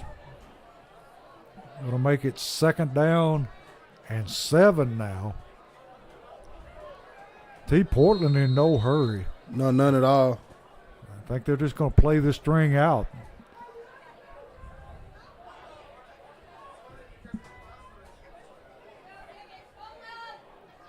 Quarterback puts a man in motion, going to hand to the tailback, and he's going to be wrapped up right there by number 56 for Springfield. That's Matt Gregory, the junior. He was in the backfield and hit him before he got going. And he came straight down the line from his defensive tackle spot and made a beautiful tackle for loss. Great job by Matt Gregory. Our defensive front been playing lights out tonight. Yeah, they has. 3:21 left in the third quarter. Springfield up comfortably 27-0 over Portland. And Portland's gone back to the wing tee now. They have, Coach. They very indecisive, in between a lot of different things. I don't know what the idea of, not want to pass it anymore. I guess those 2 picks make you not want to throw it anymore. And look at them seniors, Coach, them 51. Turner and Cross. Yes, sir. In to tackle a man for a loss. And they had a right to celebrate. Yeah, they did. So it's going to bring up 4th down and 13 for the Panthers. Bringing on the punter. And we got Benford back with Johnson to return the kick.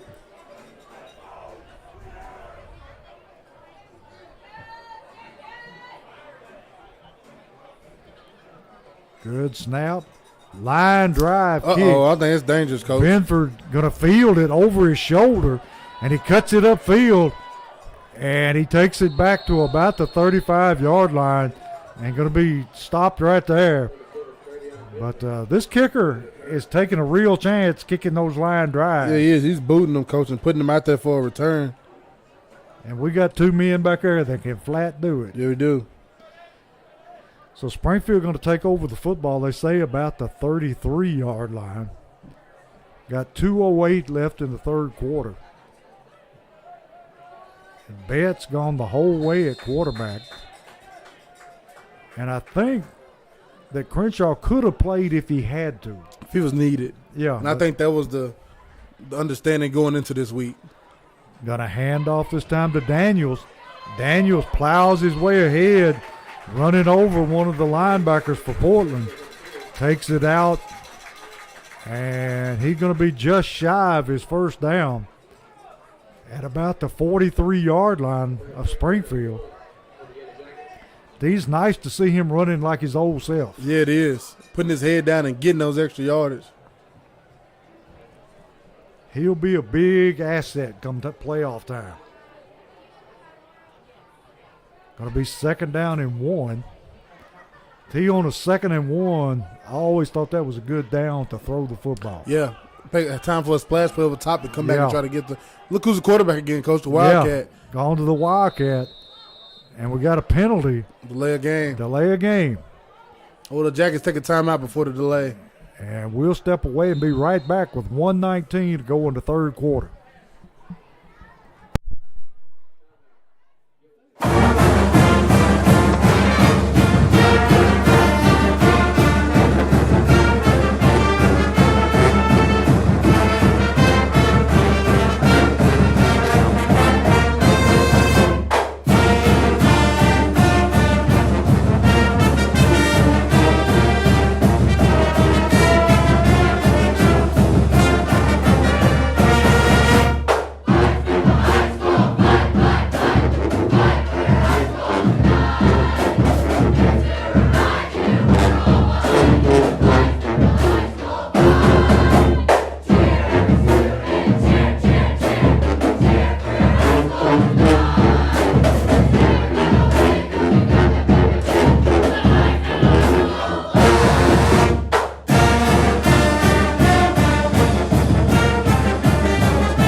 back here with Social Dweeb Sports where it's 2nd down 1 Springfield.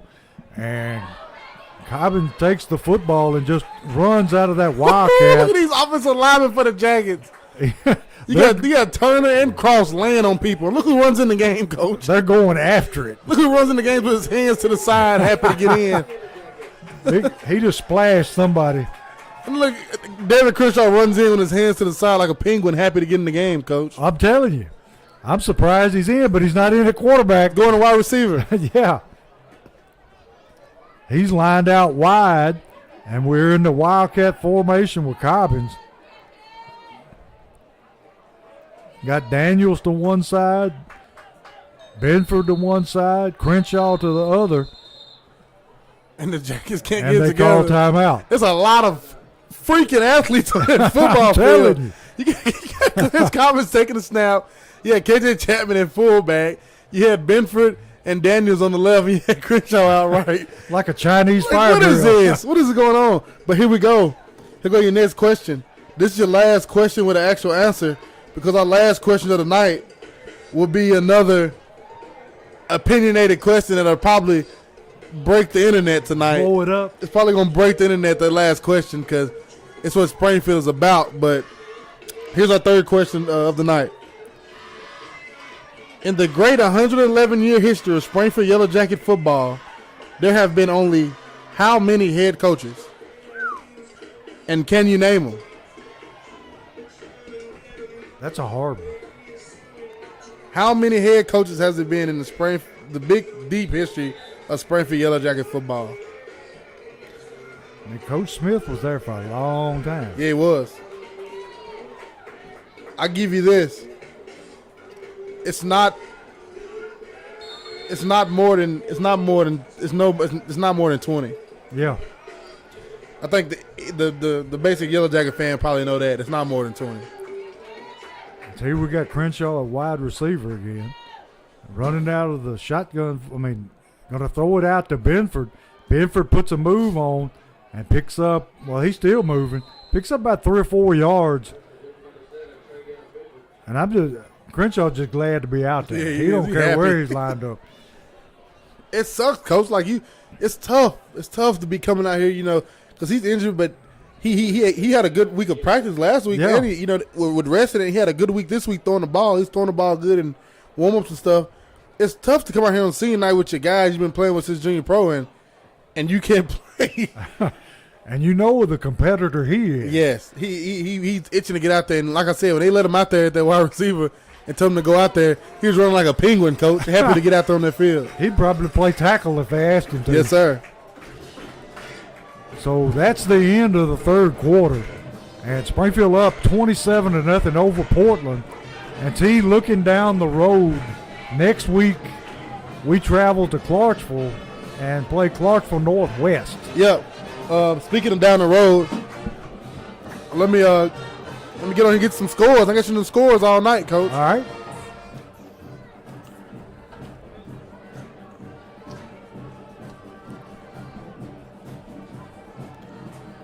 Couple scores for you. The final over in East Tennessee, West 31, Maryville 18. Well, that doesn't happen very often. No, sir.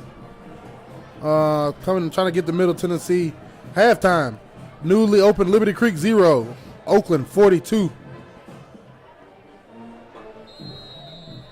T. Crenshaw lined up at wide receiver again. Still in the shotgun. Cobbins just going to take it and run with it. Got speed, cuts it outside, and looks like he's going to have his first down. Terrence crossover laying on people again. And these linemen not getting up, he laid on, Coach. 2 of them. He done got 2 of them on the ground. Terrence done run off and left them. I don't know. I don't know. They're both holding their heads. Yeah. Hope everything's all right with those guys. Doesn't look good when you have one holding their head like that. I hope they're all right.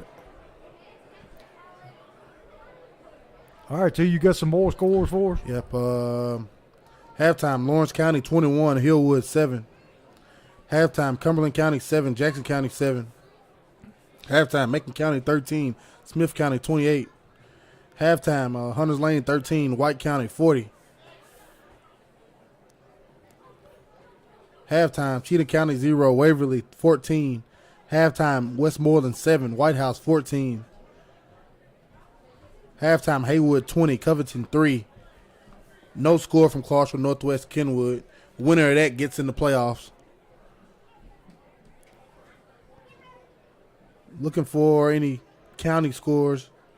Halftime, Ravenwood 19, Pope John Paul 24. Didn't pass a Greenbrier, did I, Coach? I don't think so. Or a Joe Burns or an East Robinson. Nope, sure didn't. And I'm not seeing any. Not even a Heritage. I'll try to refresh that and go through that again, but yeah, those Tullahoma no score, Greenbrier.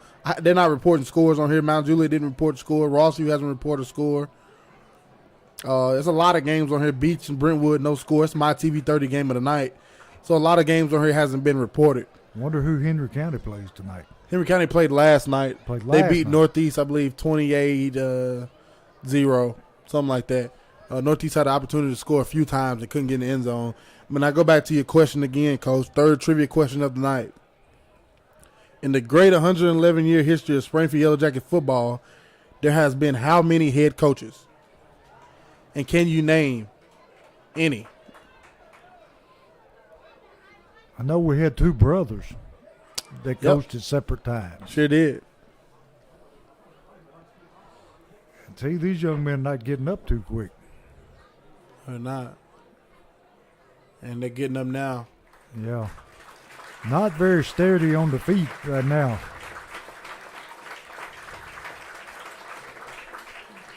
Two of the big linemen.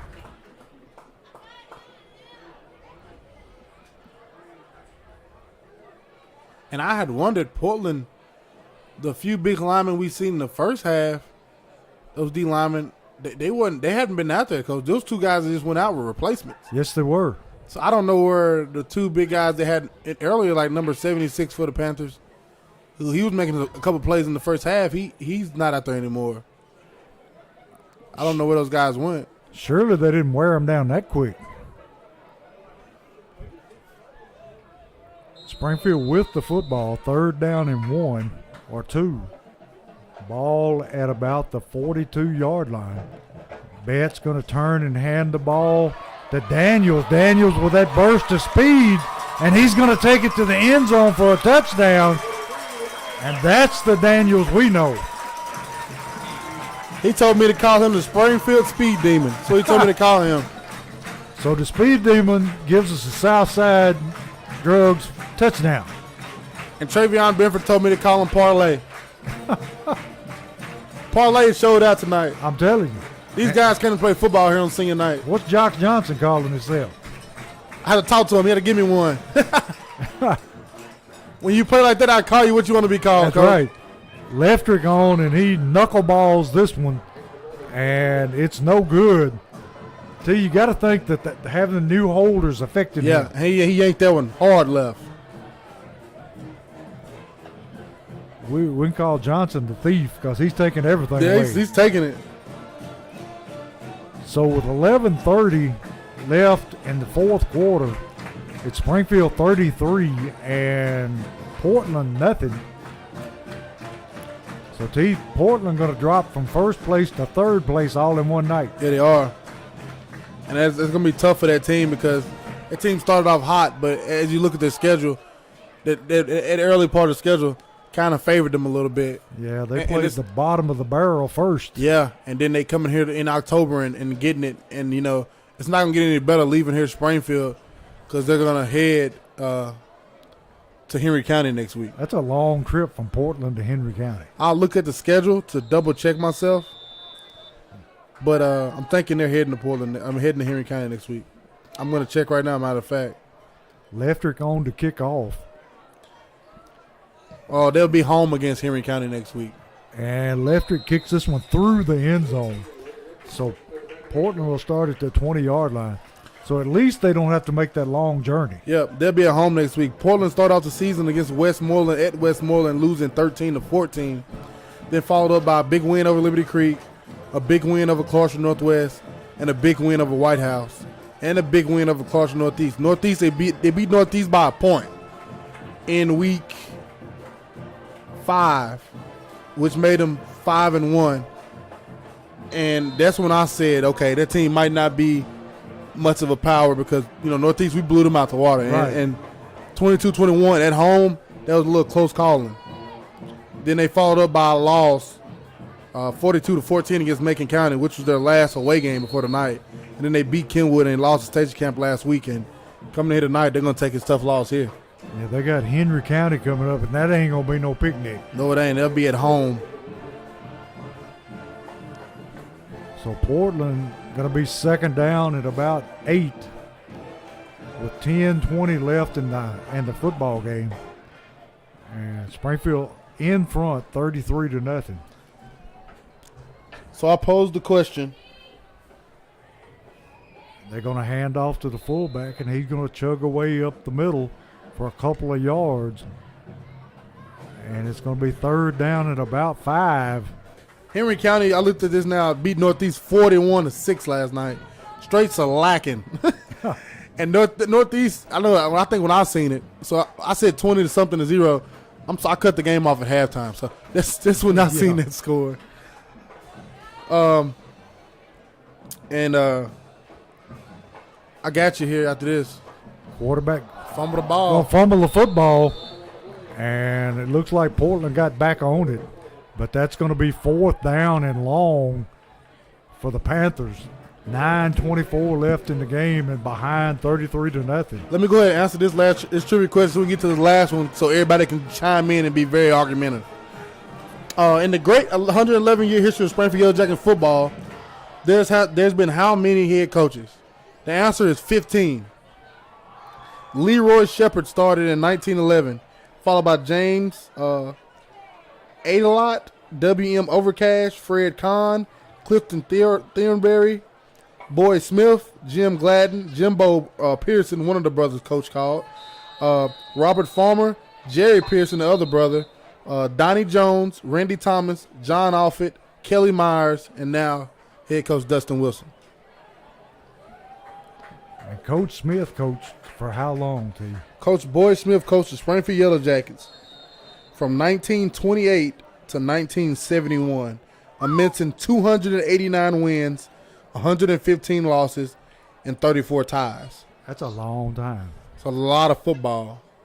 Portland going to kick it away. High, wobbly kick. Going to be fair caught by Benford right there at the 41-yard line. Nice catch by Benford. Yeah, it was. And you had James Adelot in 1919. Coached one season for the Jackets. Overcash coached 4. Fred Kahn, another one, coached 1 year in 1925. Clifton Thornberry, he coached 2 seasons. Then Boyd Smith came after that and held it for a long time until Jim Gladden in 1972, and he had 1 season. Got a handoff to number 15 this time, and he makes it back to about the 39-yard line. That's Patrick Sidner Jr. And T, I got a story about Jim Gladden. He followed Coach Smith, right? Yep. So he's following a legend. 1972, yep. All right, and he coached how many years? 1. And one season. And I see why, Coach. I see this record. And you know where he ended up? Where? Coaching at Florida State. Wow. He coached there. He was an assistant coach at Florida State. That name sounds familiar. Yeah. Jim Gladden, 1 season with the Jackets after Boyd Smith retired. Jim Gladden stepped in and went 0-10 with the Jackets. Yeah. And that was it. And then Jimbo Pearson came in and had the Jackets for 2 seasons. 3 seasons, I mean. And he won 16-15, and then followed by Coach Robert Farmer. Coached 3 seasons, got a district championship. And then Jerry Pearson came in, coached those few years. He had a district championship in 81. And then followed by Donnie Jones, who had a few district championships. And then that's when Randy Thomas came in and won the state championship. Springfield got the football. It's going to be third down and 8 from the 40-yard line of Portland. And tell you, who did you say number 15 was for Springfield that's in that tailback? Number 15 for the Jackets is the sophomore Patrick Sidner Jr. And all y'all forgot, Coach, East Robinson beat Forest last night at home, 35-14 on senior night. And number 6 on the carry for Springfield takes it down to the 35-yard line. Number 6 for the Jack is Timothy Bush. Coming in 5 minutes here, Coach. I'm going to come on my last question to get everybody fired up. Going to be 4th down for the Yellow Jackets, and they're going to leave the offense on the field. No use punting it away. No, sir. Let some of these young guys play.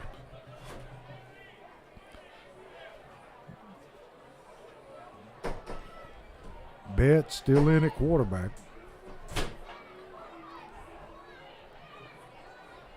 Puts a man in motion across the set. Looks to the sideline, getting the play in. They're going to take a delay game and punt it away. Going to give Leftrick room. All right, T, what's your question? Look at you, Coach. All right. Here's your question for everybody out there. Have fun with it. Give me your top 5 Springfield running backs from 1980 to 2021 in no particular order. Man. Yeah, there's going to be a lot going on here. You got a lot. If you think about that, that's a lot of guys that run the football for the Springfield Yellow Jackets, and they all have been great running backs. 2 come to mind right quick. Because 2 won Mr. Football. Yeah. You had 2 run. Well, I can think of 3. Exactly, and I only asked for your top 5, Coach. Yeah, I can think of 3 real because you quick. got one who played college football. In fact, I can think of 4. You need 5. Yeah. So but if you think of 4 that fast, Coach, think of how many people you're leaving out. I'm telling you. And here on the pooch punted again, and does a great job. And they're going to down it. Looks like about the 1-yard line. Sure did. And look who got that first, Coach. Parker Betts. Great job that time. Was that Cobbins that pooch punted it? I didn't even catch who pooch punted it. I think it was Cobbins, but I'm not sure. But anyway, they kill it about the 1-yard line. T, coming to mind real quick is Tremaine Turner, Ricky Chapman, Chico Gardner, Michael Thomas, and then help me out. Can't throw Ricky Chapman in there. I said 1980 Oh, okay. to 2022. Okay. Ricky Chapman, 1977, 78. Yep. Oh, that might be a safety, Coach. It may be. And they're going to say he got out of the end zone, but just barely. Because I can't go. Well, we can throw Fat Cat in there if you want to consider him a running back. You can't throw everybody in there because if you throw everybody, Coach Boyd Swift had a lot of people, a couple players Yes. SEC football, play SEC football. Yes.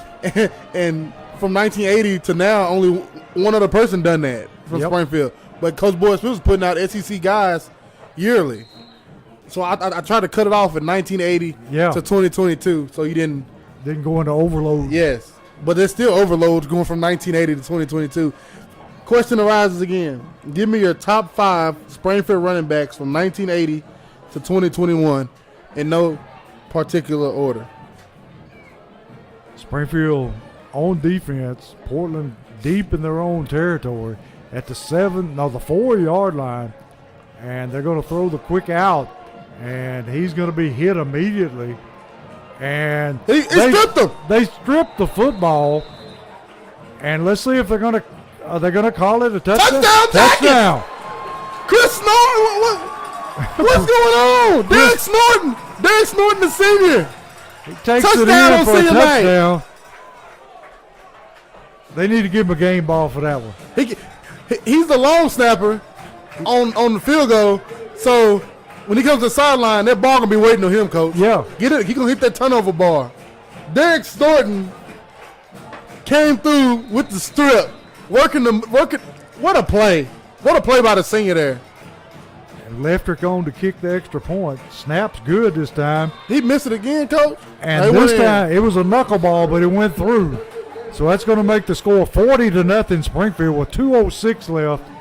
And T, look across the way. The buses are behind the stands, Coach. They've already fired up the buses and they're ready to go. Here comes Derek Snorton. He coming over. He Getting the turnover bar, coach. What a night for the Jackets. What a night. He's working that thing, man. Yeah, he is. Now they got to get ready for the rest of the kickoff team to come over and get ready. I've never seen in the few years we've been in this stadium, never seen the buses pull up behind the bleachers. I hadn't either. Don't even look like they're going to give them time to go to the restroom, man. They got them fired up and warming up. This is going to be good and warm on there, coach. Yeah. And again, pour them in. I want to see what you guys think about the question I asked. Give me your top 5 Springfield running backs from 1980 to 2021. And I give you mine, coach. You want to know? All right. Let's see what you got. I got a lot of honorable mention, too, because I can't just go, Oh, you cheating now. I can't help it, coach. Oh, wow. After 3 quarters, hear from Brian Juicy from Sonic here for us. After 3 quarters, Kenwood 13, Northwest 13. Winner goes to the playoffs there. Winner gets the 4th seed in our region. Leftrick kicks this one away, and we missed the Southside Drugs touchdown. Yeah, it was. T, I got an interesting question for What's you. that, coach? Who's the best quarterback in the history of Springfield See, football? that's next week, coach. Calm down, coach. That's next week. We're on running backs right now. Coach is jumping ahead. Y'all hear him, man? He's trying to break the internet. Did you know that Gene Beck Sr. played quarterback at Vanderbilt? Wow, yep. Sure did. And here go the question. Give me your top 5 Springfield running backs from 1980 to 2021 in no particular order. After this play, I'll give you my 5, coach. Well, more than 5 because I got honorable mentions. Portland running the football, going to be tackled by Betts after a gain of about 8 yards. 1:16 left in the game. Springfield up 40-0. My 5, no particular order. Tremaine Turner, Chico Gardner, Michael Thomas, and I threw this one in here, coach. Leroy Foster. Yes. Portland running the football and got a bunch of young guys in on defense. And he goes out to about the 44-yard line of Portland where it's going to be first down. 43 seconds and counting. And here go my honorable mentions, coach, just to name a few.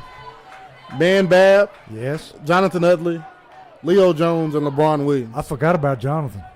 He's about as good as you can get, too. Portland running the football again. Tackle made by number 49 for Springfield. Number 49 for the Jackets, Joshua Lee, the sophomore. Going to be second down at about 6 with 16 seconds left in the game. When I was a younger kid and my dad took me to a game at Boyd Smith Field, I saw Man Babb return the open kickoff one Friday night, and the crowd went stupid down there, coach. They had just ran out the tunnel, so the crowd's already electric. And he go out there and open the kickoff to the house. That's my first introduction really to Springfield football. That's a good way to start it. Yeah, it is. And that's the football game.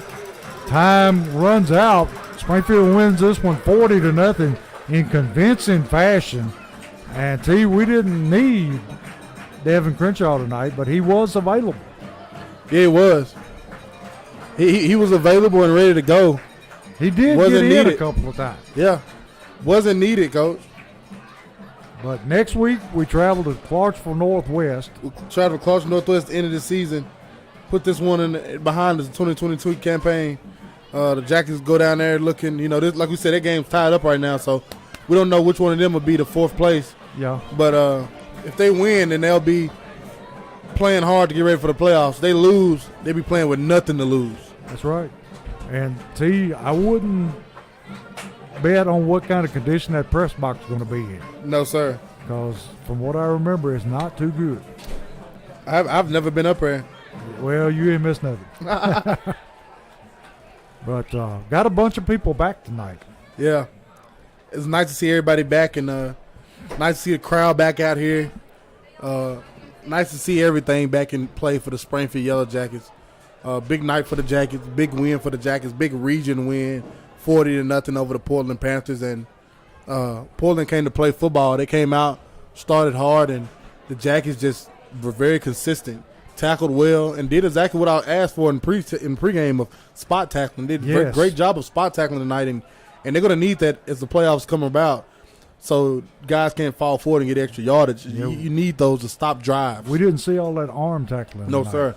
That was gone, and great job by the Jackets wrapping up tackling on defense and hard running by KJ Chapman and company on offense. And I absolutely love Coach Bradley has deal with that Wildcat, putting Clarence Cobbins to that quarterback and all those weapons. That was genius. That was nice, and it was genius to put on film here against a region opponent to win you the game, honestly, because it broke that Wildcat broke that drive open that led to that score that led to that defense looking real confused for Portland, and that's something good to put on film and people have to game plan for in the future.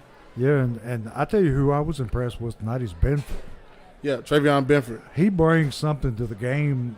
He's the catalyst that makes things go. Yeah, he does, and it seems like every game he is in there and able to play for the Jackets, he's giving his all. He literally wears heart on his shoulder coaching. Yeah, he has that chip that he works and he loves. You can tell he loves to play football and loves to show out. Parlay Benford. Yeah, and then you got to mention Jock Johnson. Yes, sir. Jock Johnson, electric. KJ Chapman, hard running tonight. The Jackets came out tonight and put a lot of stuff on film that people going to have to watch them. When it comes to playoffs, people going to have to really, really study this Springfield team because they got a lot of weapons and a lot of different people who can handle the ball and put it in the box. And how many people did you say handled the ball tonight for Springfield? In the first half alone, it was 8. That's amazing. 8 people touched the ball, rushed the ball for the Springfield Yellow Jackets in the first half.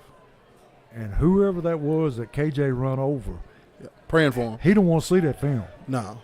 And he laid there and put his hands on his head. That was tough. But Portland came and played a good, tough region game tonight. They'll lick their wounds and go home. They're in the playoffs. They will be the 3rd seed in the playoffs. The way things are going, how it's solidified tonight, the Springfield Yellow Jackets will be the 2 seed, and the Henry County Patriots will be the 1 seed. So we'll play at home as it week goes 1. right now. We'll play at home, week 1 playoffs here in the Nest, and then week 2 we'll be on the road. And then it will really be like 2017 when we made our run to the state championship. That first game will be home, and then you'll be traveling for 2 weeks, but you'll have the possibility, if somebody loses, to return home. And it usually ends up being, if somebody loses, you have the chance to return home in the 4th round. Just similar to 2017, they returned home in the 4th round and beat Haywood to go to state. Going to be some long trips in there. Week 2, you'll probably be heading over probably to Munford. And then week 3 of the playoffs, you're probably heading to Paris. And if you can win that one in Paris, you probably will be back home. But all those are ifs and fifths, Coach. That's right. Got to go ahead and play Northwest next week in Clarksville. Yeah, just take it one at a time. Yes, sir. The seniors out here taking a picture on the 50. That's a great group of kids out there, T. Yeah, it is. They're going to be missed. Great things they've done for the Springfield Yellow Jackets team, this program. You got Terrence Cross and Joe Woodard, ball boys, back in 2017 and 2018. And now they've been out here and played 4 years and gave their all for that at black and gold. And they've done a hell of a job doing it. Everybody out there in that picture does a hell of a group, Coach. And I tell you what, if somebody doesn't pick Joe Woodard up to play football, they're crazy. Devin Crenshaw, Marion Flair, all these people out there, a lot of them play college football. And I went to a college game not too long ago, and I saw the quarterbacks. They're slower and arms weaker than Devin Crenshaw. So I have a lot of question of why. And this is a D1 AA school, and both teams' quarterback can't outthrow Devin Crenshaw or outrun him. So I have a lot of questions to scouts coming to the Middle Tennessee area of why you're not coming to Springfield looking at these guys. Sometimes I think they have a preconceived idea of what these people are supposed to look like. And if you don't fit that mold, they don't come and look.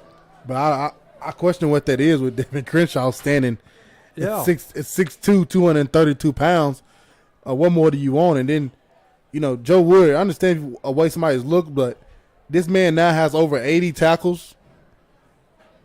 And he had 14 against Henry County alone. And he's playing against SEC caliber. Henry County has an people. SEC committed offensive tackle, and Joe Woodard had 14 tackles against that team. And he has averaging 10 on the season, a game, and he is sitting here standing at 5'5", 163 pounds, playing Mike linebacker.